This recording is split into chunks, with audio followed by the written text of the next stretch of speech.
Hello children, welcome back to our lesson Print Culture, the second module.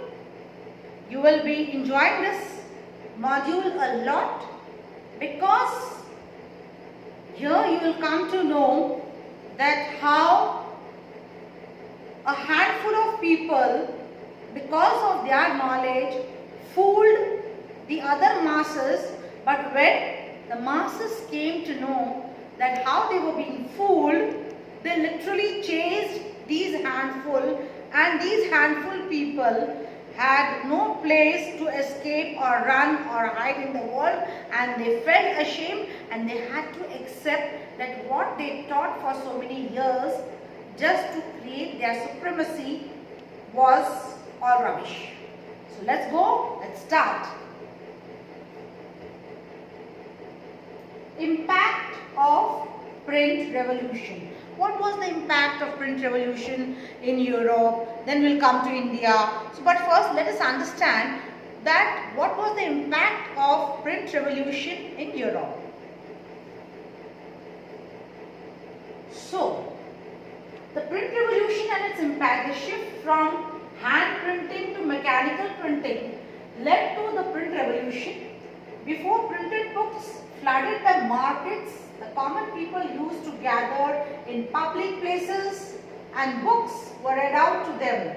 They heard sacred texts, read out ballads, recited, and folk tales narrated. So this picture actually tells you, see, here the books are being printed, here somebody is reading and the others are carefully listening. Why? Because they could not, everybody could not read and write at that point of time. So all those who had, a flair for reading and writing and could not do that, they were silent listeners and enjoyed, and others who could read and write took the pride to read out things for them. So this is being portrayed over here. Now, the print revolution and its impact. With the print technology, a new reading public emerged. Books became cheaper because of printing. Numerous copies could now be produced with much ease. This helped in catering to an ever-growing readership.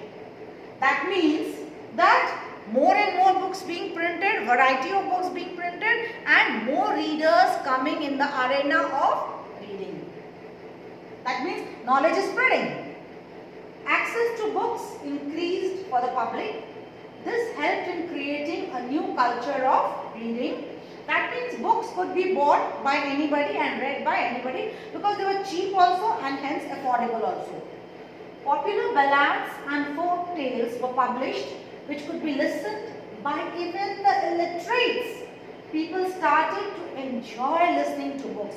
So it was something new that had come to them which they had longed for a very long time, because in those days those who could read and write boasted a lot and people saw them with all great respect.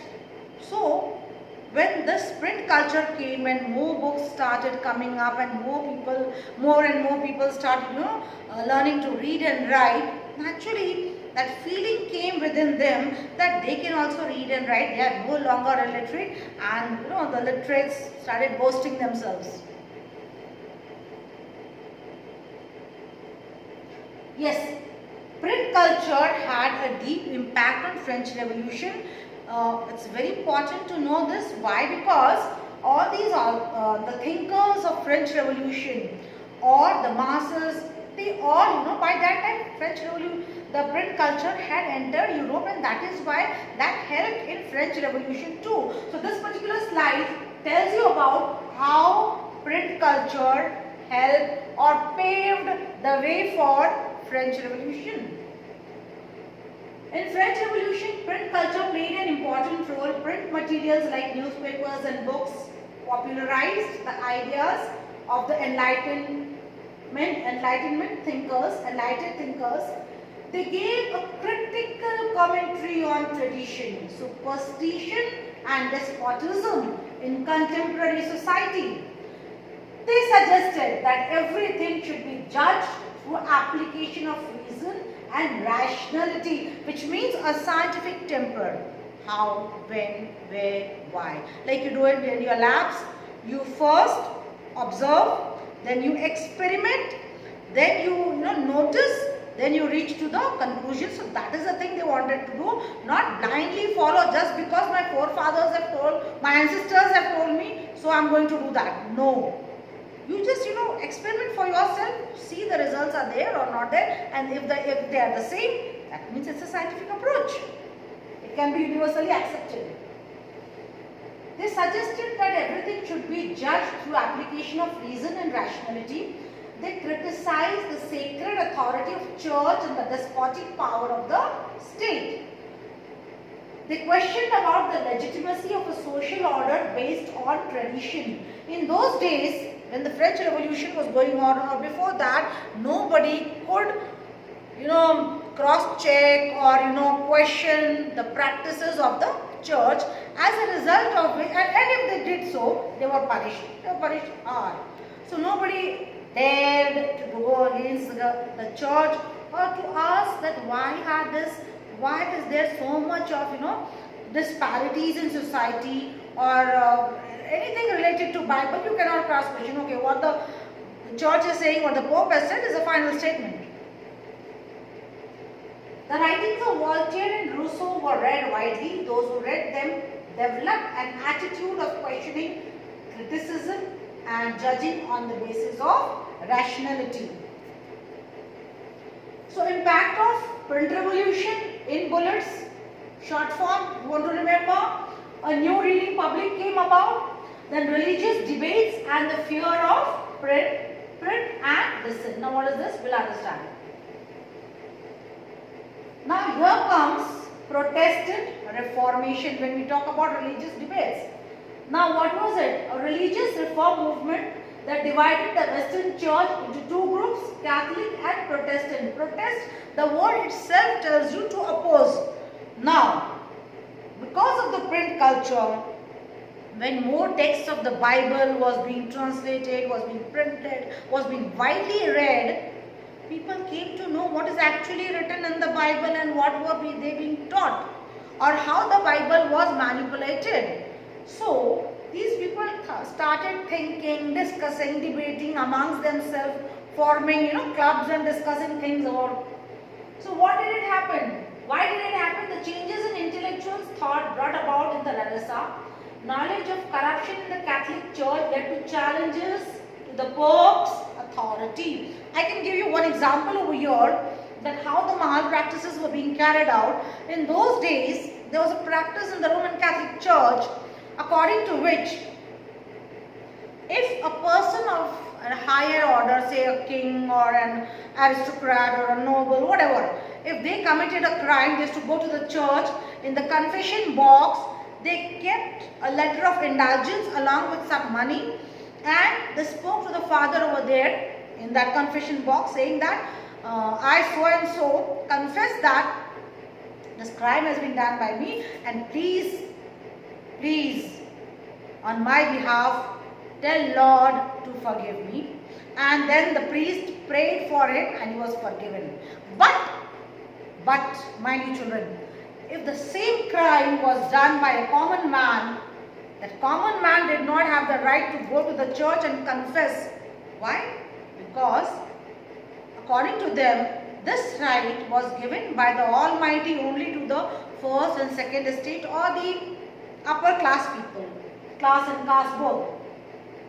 So this was the malpractice. This is not mentioned in your textbook. Background causes of the Protestant Reformation. Renaissance ideals of secularism and individualism spread by the newly invented printing press challenged church authority. Northern Europeans farther from Rome resent paying church taxes to Pope in Rome. Worldly and lavish popes who spent on patronage of arts and pursuit of personal pleasure angers many, especially in Northern Europe, Germany and England. Indulgences paying to get into heaven. See what I just now told you, letter of indulgence. This is this. Indulgences paying to get into heaven. Many of them, they went even not only for crime, but even going and saying in the confession box that okay, please pray on my behalf that I go to heaven. these are the things, and the taxes that were given to the church, that also people resented. They said that we are not going to give any tax to the church because they don't take any responsibility as such. The Protestant Reformation. What is this Protestant Reformation? A movement which came about in the early 1500s, a religious revolution, humanist driven, split the Roman Catholic Church in Western Europe. Popes lost sight of spiritual mission. Political leaders and warriors, wealth more important than saving souls. Now this person, Martin Luther, is the person who came about with the Protestant movement. Rather, he was the leader of that movement.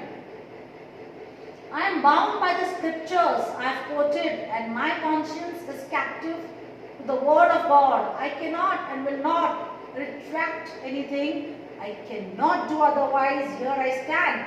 May God help me. Amen. That means he read the Bible. He must have read the Bible several times, and then he must have reached to the conclusion that whatever lessons being taught by the Roman Catholic Church till date were not up to the mark. They prayed.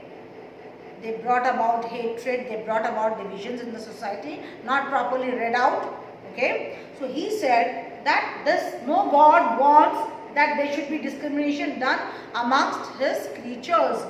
And so he made 10 commandments which are called, he made his own interpretations, his laws, and he went and he nailed it on the outside the gate of the church, that is the Roman Catholic Church. And he wrote over there that all those who agree to me and wish to be by my side, we will have a new church that is called as the Church of the Protestants.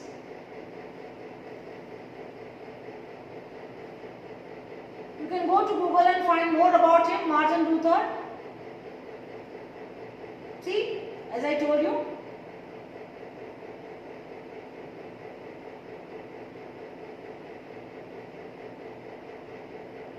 This is another person, Menaccio. Now what did he do? He was a miller in Italy in 16th century. He read books available in his locality. He reinterpreted the message of Bible. He formulated a view of God and creation. This annoyed the Roman Catholic Church. He was hauled up twice and ultimately executed. Now the difference between this man, Menaccio, and Martin Luther was that Martin Luther came from a rich family, high state, high class family. So he was not executed. But then this man,